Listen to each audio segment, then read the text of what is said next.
हाँ जी, good morning dear students. हम last time hybridisation पढ़ रहे थे। तो हमने हाइब्रिडाइजेशन शुरू की थी, तो मैंने बताया था टाइप्स ऑफ हाइब्रिडाइजेशन में SP, SP2, SP3 ये वाली टाइप्स के बारे में आपको बताया था और इसके सेलेंट फीचर्स डिस्कस किए थे। तो आज हम SP हाइब्रिडाइजेशन के बारे में पढ़ेंगे कि SP हाइब्रिडाइजेशन क्या होती है। इसके अलावा SP2 भी पढ़ेंगे, अगर पॉसिबल हुआ तो SP3 भी पढ़ सकते हैं। So let's come to the first kind of hybridization that we are going to talk about is SP hybridization। देखिए, जैसे नाम से पता चल रहा है SP, तो इसमें जो एटॉमिक ऑर्बिटल इंटरमिक्स होंगे उसमें एक s ऑर्बिटल होगा और एक p ऑर्बिटल होगा। वो इंटरमिक्स कर देंगे और वो नए हाइब्रिड ऑर्बिटल बना देंगे। तो अगर एक s एटॉमिक ऑर्बिटल और एक p एटॉमिक ऑर्बिटल इंटरमिक्स करते हैं, तो दो एटॉमिक ऑर्बिटल इंटरमिक्स कर रहे हैं, तो दो ही नए हाइब्रिड ऑर्बिटल आपको मिलेंगे और उन हाइब्रिड ऑर्बिटल का नाम होगा sp हाइब्रिडाइज्ड ऑर्बिटल्स। तो एग्जाम्पल इसकी बेरिलियम फ्लोराइड है। तो इसमें sp हाइब्रिडाइजेशन में जो sp हाइब्रिडाइज्ड ऑर्बिटल होते हैं, इसमें 50% s ऑर्बिटल का करेक्टर होता है और 50% p ऑर्बिटल का करेक्टर होता है। नाम जो sp हाइब्रिडाइज्ड ऑर्बिटल है, तो इसका मतलब कि इसमें 50% s ऑर्बिटल करेक्टर है, 50% जो है p ऑर्बिटल का करेक्टर है।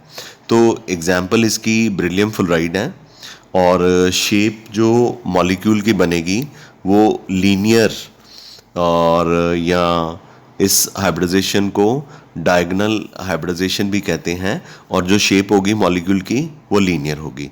इसको हम एग्जाम्पल की हेल्प से सिखाएंगे तो आप अच्छे से इसको समझ पाएंगे। तो मेरे पास एग्जाम्पल है बेरिलियम फ्लोराइड मॉलिक्यूल की। बेरिलियम का एटॉमिक नंबर 4 होता है बच्चा, कॉन्फ़िगरेशन 1s2 2s2। लो जी, ये ग्राउंड स्टेट इलेक्ट्रॉनिक कॉन्फ़िगरेशन है बेरिलियम की, इसके पास कोई अनपेयर्ड इलेक्ट्रॉन ही नहीं है, तो इसका मतलब इसकी वैलेंसी तो ज़ीरो होगी, तो ये तो कोई बॉन्ड ही नहीं बना सकता। जबकि बेरिलियम जितने भी कंपाउंड होते हैं उनमें दो वैलेंसी शो करता है, और जो बेरिलियम की ग्राउंड स्टेट इलेक्ट्रॉनिक कॉन्फ़िगरेशन है इसमें इसकी वैलेंसी ज़ीरो शो हो रही है। तो इसका मतलब कि at the time of bond formation 2s orbital का एक इलेक्ट्रॉन जंप करके नेक्स्ट ऑर्बिटल में जाना चाहिए। कॉन्फ़िगरेशन क्या होती है, 1s के बाद क्या आता है 2s, 2s के बाद क्या आता है 2px, ठीक है, 2px आता है। तो यहाँ पे जो 2px है वो खाली है, ये मैं लिख देता हूँ, ये 2px है ज़ीरो, यानी इसमें कोई इलेक्ट्रॉन नहीं है। तो अगर मैं ग्राउंड स्टेट इलेक्ट्रॉनिक कॉन्फ़िगरेशन देखूंगा तो उसके अकॉर्डिंगली तो बेरिलियम कोई बॉन्ड बना ही नहीं सकता। तो फिर साइंटिस्टों को हाइब्रिडाइजेशन का कॉन्सेप्ट जो है वो पिक्चर में लेकर के आना पड़ा। उनके अकॉर्डिंगली अगर बेरिलियम कोई बॉन्ड बना ही नहीं सकता, तो फिर बेरिलियम के इतने सारे कंपाउंड जो हैं जिनमें वो दो वैलेंसी शो करता है वो क्यों है। तो फिर हाइब्रिडाइजेशन का कॉन्सेप्ट पिक्चर में आया, जिसमें कहा गया at the time of bond formation. मैंने आपको पहले ही बताया था कि जो ग्राउंड स्टेट इलेक्ट्रॉनिक कॉन्फ़िगरेशन होती है आइसोलेटेड एटम की होती है, यानी एटम जब आइसोलेटेड फॉर्म में होता है, जब वो बॉन्ड नहीं बना रहा होता, अकेला पड़ा होता है, शांति से पड़ा होता है, आराम से पड़ा होता है, मतलब उसको किसी के साथ बॉन्ड नहीं बनाना होता। अब बेरिलियम जो है उसको बॉन्ड बनाना है, तो वो उसका जो पेयर्ड इलेक्ट्रॉन है 2s का अनपेयर्ड हो जाएगा और वो एक इलेक्ट्रॉन जंप करके 2px में चला जाएगा, 1s का नहीं, क्योंकि 1s और 2px में एनर्जी डिफरेंस बहुत ज़्यादा है। तो 1s का इलेक्ट्रॉन जंप करके 2px में नहीं जाएगा, याद रखिए। 1s का इलेक्ट्रॉन, मतलब आप ये बच्चे तो कुछ भी सोच लेते हैं ना, सोच लेते हैं कि सर 2s का इलेक्ट्रॉन जंप करके 2px में चला गया, तो 2s में एक इलेक्ट्रॉन रह गया, 2px में एक इलेक्ट्रॉन रह गया, तो 1s का क्यों नहीं जंप कर गया। 1s और 2px में there is a lot of energy difference. 1s का मतलब है n इज इक्वल टू 1, यानी प्रिंसिपल क्वांटम नंबर की वैल्यू 1 है। 2s और 2p का मतलब है प्रिंसिपल क्वांटम नंबर की वैल्यू जो है वो 2 है।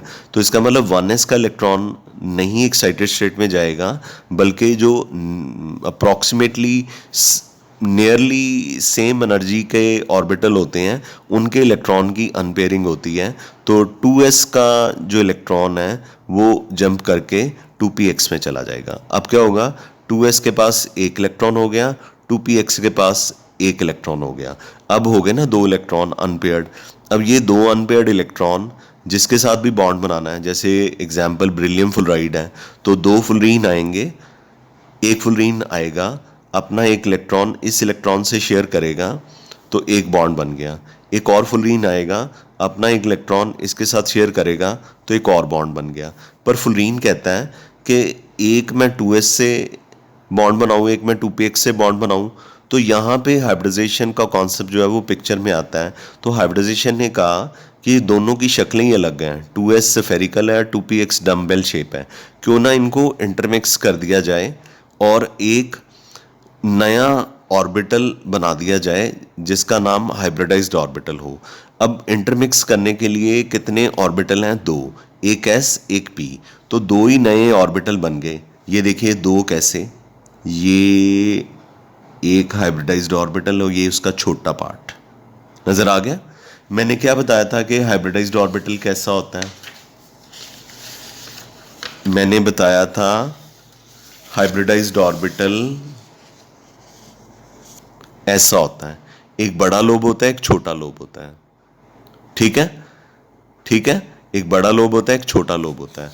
तो अब देखिए कि जब s और p इंटरमिक्स करेंगे तो दो हाइब्रिडाइज्ड ऑर्बिटल बनेंगे। तो दो बने हुए हैं, ये बड़ा लोब और ये छोटा लोब, और फिर दूसरा ये बड़ा लोब और ये छोटा लोब, यानी इसमें दो हाइब्रिडाइज्ड ऑर्बिटल हैं। और इसका नाम हमने sp हाइब्रिडाइज्ड ऑर्बिटल रखा इसलिए है क्योंकि इंटरमिक्सिंग के दौरान एक s ऑर्बिटल और एक p ऑर्बिटल जो है वो आपस में क्या कर रहे हैं, इंटरमिक्स कर रहे हैं, और इसकी शेप जो है वो लीनियर है, और ये बेरिलियम के लिए है। फुलरीन ने नहीं हाइब्रिडाइजेशन में पार्टिसिपेट किया। फुलरीन अब इनके साथ बॉन्ड बनाने आएगा। Fullerene is very happy now. Fullerene को दो एक जैसे ऑर्बिटल मिल गए। फुलरीन अपना एक इलेक्ट्रॉन इसके साथ शेयर करेगा, ये जो एरो दिखाया हुआ है रेड कलर का, और फुलरीन एक इस तरफ से आएगा और वो अपना एक इलेक्ट्रॉन इस इलेक्ट्रॉन के साथ शेयर करेगा जो कि रेड एरो के साथ दिखाया हुआ है। यानी कि बेरिलियम फुलरीन के साथ एक बॉन्ड इस तरफ बना लेगा और एक फुलरीन के साथ इस तरफ बॉन्ड बना लेगा, और बेरिलियम फुलराइड जो है वो बन जाएगा। यहाँ तक समझ लग गई आपको? ठीक है। और sp हाइब्रिडाइजेशन में जो शेप है वो लीनियर होती है, तो बेरिलियम फुलराइड की शेप भी लीनियर होगी, और इसमें जो बॉन्ड एंगल होगा वो 180 डिग्री होगा। यहाँ तक जितने भी हाइब्रिडाइज्ड ऑर्बिटल दिखाए गए हैं ये बेरिलियम के दिखाए गए हैं। अभी फुलरीन इनके साथ बॉन्ड बनाने के लिए आएगा, क्योंकि फुलरीन तब तक नहीं बॉन्ड बनाने आता, या जो दूसरा एटम है तब तक इस एटम के साथ बॉन्ड नहीं बनाने आएगा जब तक इस एटम की हाइब्रिडाइजेशन नहीं हो जाती। ठीक है, अब हम नेक्स्ट लीफ पे चलते हैं। फुलरीन इनके साथ बॉन्ड बनाने के लिए आएगा, देखिए कैसे। लीजिए जी, फुलरीन का एटॉमिक नंबर कितना होता है बच्चा? 9। कॉन्फ़िगरेशन 1s2 भरा हुआ है, मतलब ये बॉन्ड नहीं बना सकता। 2s2 भरा हुआ है, ये बॉन्डिंग नहीं बना सकता। 2px2 फुली फिल्ड नहीं बनाएगा। 2py2 फुली फिल्ड नहीं बनाएगा। 2pz, तो ये फुलरीन का 2pz मैंने बना दिया है, p ऑर्बिटल, और बीच में बेरिलियम का sp हाइब्रिडाइज्ड ऑर्बिटल है। बेरिलियम का sp हाइब्रिडाइज्ड ऑर्बिटल है, और ये एक और फुलरीन है। ठीक है, एक फुलरीन इस तरफ से आया, एक फुलरीन इस तरफ से आया। तो फुलरीन के 2pz में एक इलेक्ट्रॉन था, एक फुलरीन का इलेक्ट्रॉन है, एक बेरिलियम का इलेक्ट्रॉन है। इसमें भी ये जो दो एरो नज़र आ रहे हैं, पॉली एक्सक्लूजन प्रिंसिपल के अकॉर्डिंगली इसमें दो इलेक्ट्रॉन है, एक की स्पिन क्लॉकवाइज है, एक की स्पिन एंटी क्लॉकवाइज है। एक इलेक्ट्रॉन बेरिलियम का है और एक इलेक्ट्रॉन किसका है? फुलरीन का है। इसमें भी एक इलेक्ट्रॉन बेरिलियम का है और एक इलेक्ट्रॉन फुलरीन लेके आया। ठीक है, तो ये बेरिलियम फ्लोराइड बड़ी कॉम्प्लेक्स सी शेप बनती है, तो इसको सिंप्लीफाइड बनाना हो तो हम सिंप्लीफाइड करके इस तरह से बना लेते हैं, क्योंकि ये 180 डिग्री का बॉन्ड एंगल है। बेरिलियम सेंट्रल एटम है, इसकी जिसकी हाइब्रिडाइजेशन होती है वो सेंट्रल एटम होता है। याद कीजिए वेस्पर थ्योरी जब हमने पढ़ी थी, तो वेस्पर थ्योरी में valence shell electron pair repulsion theory में हमने क्या बताया था? Valence shell electron pair repulsion theory में हमने बताया था कि जो शेप्स वहाँ पे हमने बात की थी सेंट्रल एटम की। तो सेंट्रल एटम, अब आपको पता चल गया, central atom is that atom which undergoes hybridization. तो बेरिलियम फ्लोराइड के मॉलिक्यूल में it is a beryllium which undergo hybridization, so beryllium is a central atom. तो बेरिलियम अपना एक इलेक्ट्रॉन इस फुलरीन के साथ शेयर करता है और फुलरीन अपना एक इलेक्ट्रॉन बेरिलियम के साथ शेयर करता है। ऐसे ही म्यूचुअली बेरिलियम का एक इलेक्ट्रॉन फुलरीन का एक इलेक्ट्रॉन शेयर करता है, एक कोवलेंट बॉन्ड इधर बन जाता है, एक इधर बन जाता है। और मैंने बताया था कि हाइब्रिडाइज्ड ऑर्बिटल सिर्फ और सिर्फ कौन से बॉन्ड बनाते हैं? सिग्मा बॉन्ड बनाते हैं। और इनके बीच में जो बॉन्ड एंगल है कौन सा हो गया? 180 डिग्री का बॉन्ड एंगल हो गया। और कुछ और एग्जाम्पल हैं, जिंक क्लोराइड है, मर्क्यूरी क्लोराइड है, ये एग्जाम्पल भी जो हैं sp हाइब्रिडाइजेशन शो करती हैं। जब हाइब्रिडाइजेशन ख़त्म हो जाएगी इस वीक में, मतलब it takes around 6 days, 5-6 days, तो आपको शॉर्टकट मेथड कराया जाएगा। तो शॉर्टकट मेथड में आपको ये जो मॉलिक्यूल की शेप है उसके लिए इतना तामझाम बिल्कुल नहीं करना पड़ेगा। बहुत ही ईजीएस्ट मेथड से, यू विल नॉट बिलीव कि ये जो काम मैंने आपको 11 मिनट और 48 सेकंड में करवाया, मैंने अभी टाइम देखा यहाँ पे, ये बेरिलियम फ्लोराइड कराते कराते मुझे 11 मिनट 50 सेकंड लग गए हैं। तो ये काम जो है 15 सेकंड में हो जाएगा जब मैं आपको शॉर्टकट कराऊंगा। तो फिर आप बोलेंगे कि सर शॉर्टकट ही करा दो, ये रहने दो। वो नहीं हो सकता, पहले आपको लॉन्गर पाथ कॉन्सेप्ट का करवाना होता है, फिर शॉर्टकट समझ ही तभी आता है, नहीं तो शॉर्टकट समझ ही नहीं आता। ठीक है, तो आई एम श्योर कि आपको बेरिलियम फ्लोराइड की ये वाली जो एग्जाम्पल है sp हाइब्रिडाइजेशन की वो समझ लगी होगी। और सो फार एज 180 डिग्री एंगल कैसे आया इनके बीच में, ऐसा होता है वेस्पर थ्योरी के अकॉर्डिंगली, ये जो बेरिलियम और फुलरीन का बॉन्ड है और ये जो बेरिलियम और फुलरीन का बॉन्ड है, ये एक दूसरे को रिपेल करते हैं और इतनी दूर चले जाते हैं जहाँ पे इनके बीच में रिपल्शन ख़त्म हो जाती है। और जहाँ पे इनके बीच में रिपल्शन ख़त्म हो जाती है वहाँ पे बॉन्ड एंगल को मेज़र कर लेते हैं, और वो बॉन्ड एंगल बेरिलियम फ्लोराइड के केस में 180 डिग्री है। ठीक है, सो इसको वीडियो को पॉज कीजिए, रिवाइंड कीजिए, इसको 2-3 बार सुनिए, फिर मैं आपको sp2 हाइब्रिडाइजेशन करवाता हूँ। ठीक है बच्चा? हाँ जी बच्चा, आई एम वेरी श्योर कि आपने sp हाइब्रिडाइज को पॉज करके रिवाइंड करके दोबारा से देख लिया है। तो sp हाइब्रिडाइजेशन के बाद हमारे पास सिक्वेंशियल ऑर्डर में sp2 हाइब्रिडाइजेशन है। जैसे कि नाम से पता चल रहा है, sp2 हाइब्रिडाइजेशन में जो इंटरमिक्स होने वाले एटॉमिक ऑर्बिटल हैं, एक का नाम s है और 2 p हैं। ये 2 p जो हैं px py हो सकते हैं, py pz हो सकते हैं, px pz हो सकते हैं, but in totality we can say कि इसमें इंटरमिक्सिंग होगी तो एक s ऑर्बिटल होगा और 2 जो हैं वो p एटॉमिक ऑर्बिटल होंगे। चूँकि एक s और 2 p हैं तो इनको जो नए ऑर्बिटल बनेंगे उनको sp2 हाइब्रिडाइज्ड ऑर्बिटल कहेंगे। sp2 हाइब्रिडाइज्ड ऑर्बिटल में आप साफ देख सकते हैं कि एक s और 2 p हैं, टोटल 3 हैं। तो s की परसेंटेज करेक्टर कितना होगा? 33.3%। तो s का करेक्टर इसमें 33.3% है और p का जो करेक्टर है 66.7% p करेक्टर है। तो जितने भी हाइब्रिडाइज्ड ऑर्बिटल्स हैं होते हैं इस sp2 हाइब्रिडाइजेशन में, वो एक ही प्लेन में होते हैं और वो बॉन्ड एंगल 180 डिग्री का 2 ऑर्बिटल्स के बीच में बनाते हैं, जैसे हमने sp हाइब्रिडाइजेशन अभी पढ़ी।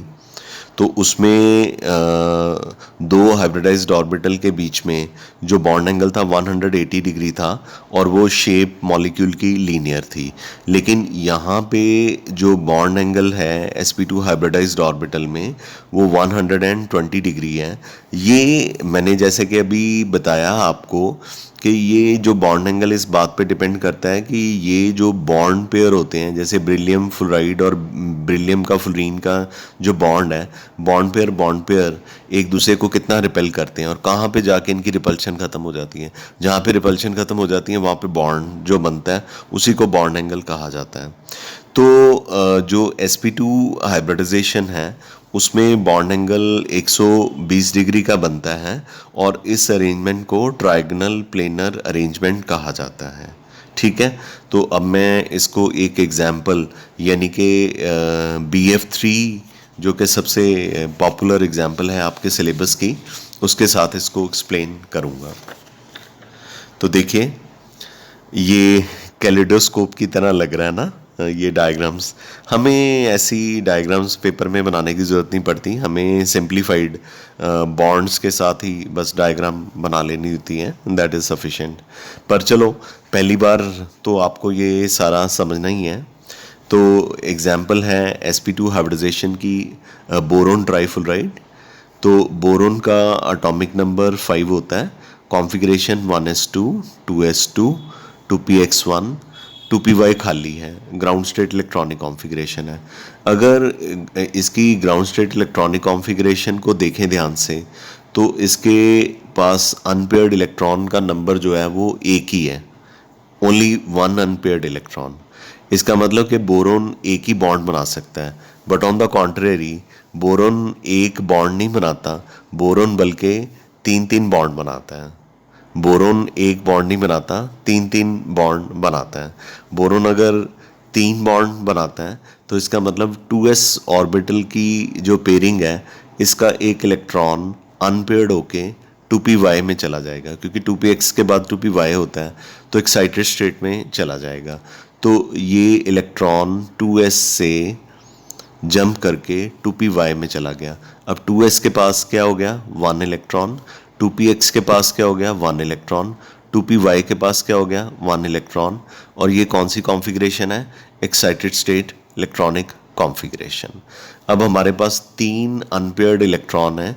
एक इलेक्ट्रॉन अनपेयर्ड जो है 2s ऑर्बिटल में है, एक अनपेयर्ड इलेक्ट्रॉन 2px में है और एक अनपेयर्ड इलेक्ट्रॉन जो है 2py में है।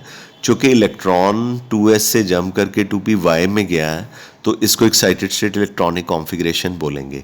हाँ, इलेक्ट्रॉन 1s से जंप करेगा नहीं, बिकॉज मैंने आपको पहले ही बताया कि 1s और 2py के बीच में जो एनर्जी डिफरेंस है वो बहुत लार्जर है। तो हमारे पास इतनी एनर्जी अवेलेबल नहीं है कि 1s का इलेक्ट्रॉन जंप करके 2py में चला जाए। तो ये इलेक्ट्रॉन जंप करके चले क्यों जाते हैं, यहाँ पे एक्साइटेड स्टेट में क्यों चले जाते हैं। जब कोई एटम दूसरा जैसे BF3 है तो फ्लोरीन इनके साथ बॉन्ड बनाने के लिए आता है, तो maybe due to some electron repulsion of fluorine atom and boron atom, तो कुछ एनर्जी क्रिएट होती है। तो उस एनर्जी की वजह से जो इलेक्ट्रॉन है 2s का पेयरिंग से अनपेयर्ड होके 2py में चला जाता है। यहाँ तक आपको क्लियर है, ठीक है। अच्छा, आगे हमें ये अंडरस्टैंड करना है कि फ्लोरीन जब बोरोन के साथ बॉन्ड बनाने के लिए आएगा तो फ्लोरीन बोरोन के साथ लड़ाई करेगा। अरे हम केमिस्ट्री पढ़ रहे हैं कि लड़ाई कर रहे हैं।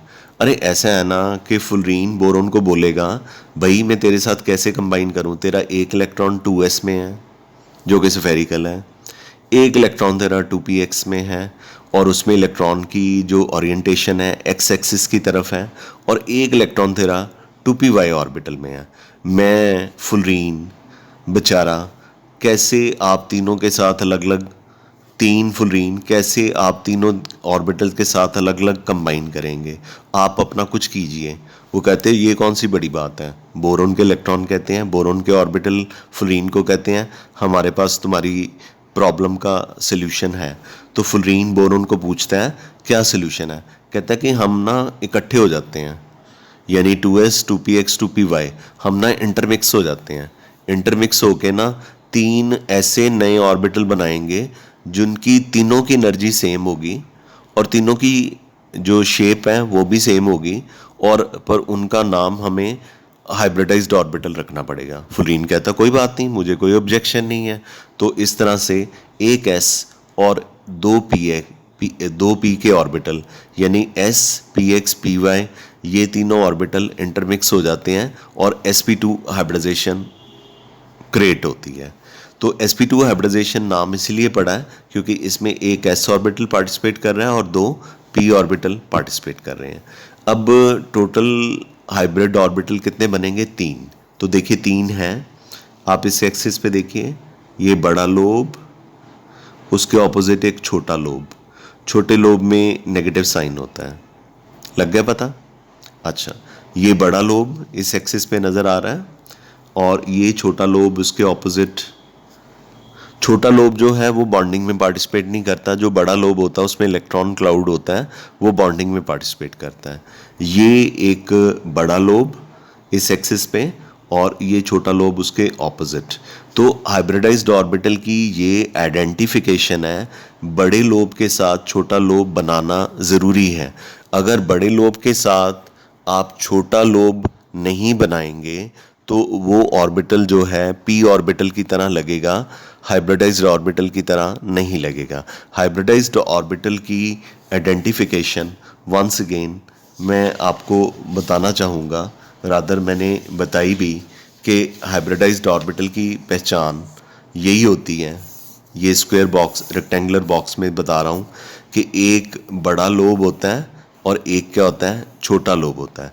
बड़े लोब में हम पॉजिटिव साइन देते हैं, छोटे लोब में हम नेगेटिव साइन देते हैं। देखिए एक ही चीज़ को मैंने 5वीं 6वीं बार आपको बता दिया। I am telling you this thing for I think 5-6 times so that you can understand कि हाइब्रिडाइज्ड ऑर्बिटल और p ऑर्बिटल डिफरेंट होते हैं। हाइब्रिडाइज्ड ऑर्बिटल की पहचान होती है कि एक लोब बड़ा होता है, एक लोब छोटा होता है। बड़े लोब में पॉजिटिव साइन डालना है, छोटे लोब में नेगेटिव साइन डालना है। छोटे लोब में डायग्राम बनाते वक्त अगर छूट भी जाए तो कोई बात नहीं, जगह ना हो तो, लेकिन बड़े लोब में पॉजिटिव साइन आप डाल सकते हैं। जबकि p ऑर्बिटल के जो सपोज मैं pz बना रहा हूँ, दोनों लोब जो हैं वो बराबर होते हैं। ये देखिए दोनों लोब बराबर हैं। ये सपोज 2pz है तो इसके दोनों ऑर्बिटल बराबर हैं। तो ये वाला जो ऑर्बिटल है ये कौन सा ऑर्बिटल है? हाइब्रिडाइज्ड ऑर्बिटल है।